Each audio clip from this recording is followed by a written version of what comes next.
যেসব বাচ্চারা কলা খেতে পছন্দ করে না তাদের জন্য আজকের রেসিপিটা। আর ছোট বড় সবারই আমার বাসার এই নাস্তাটা খুবই পছন্দ করে।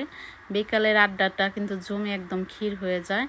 আসসালামু আলাইকুম, কাছে বা দূরে যে যেখানে আছো আশা করি সবাই ভালো আছো। দেখো এখানে হলো সাগর কলা নিয়েছি আমি। তো একটা ব্লেন্ডারের ভিতরে সাগর কলাগুলো ছুলে আমি দিয়ে দিচ্ছি। তো এইরকম করে এই বিকালের বেলা যদি এইরকম চার আড্ডা এরকম একটা নাস্তা থাকে তাহলে তো কোনো কথাই নেই।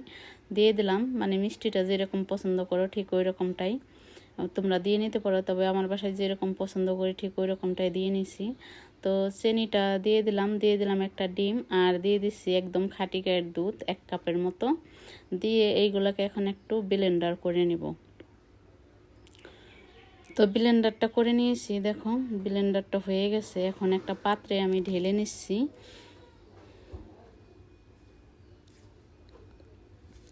তো ঢেলে নিয়েছি, শুধু আটা আর একটু একটা দুইটা কলা থাকলেই কিন্তু বিকালের এরকম নাস্তাটা তৈরি হয়ে যাবে।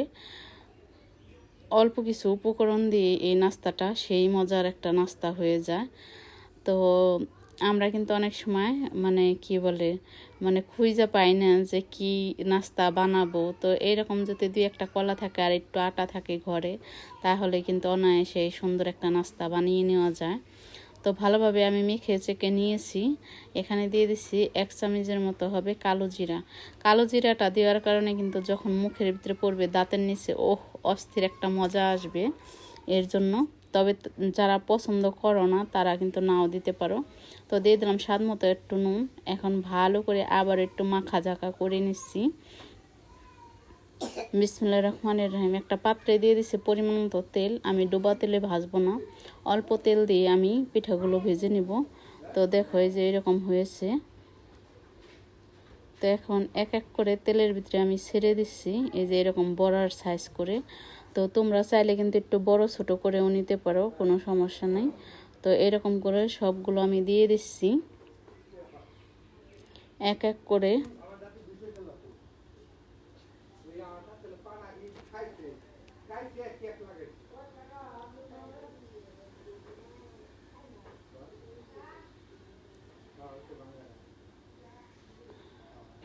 সবগুলো দিয়ে 1 মিনিটের মতো বা 2 মিনিটের মতো অল্প আছে এক এক সাইড ভেজে নিতে হবে।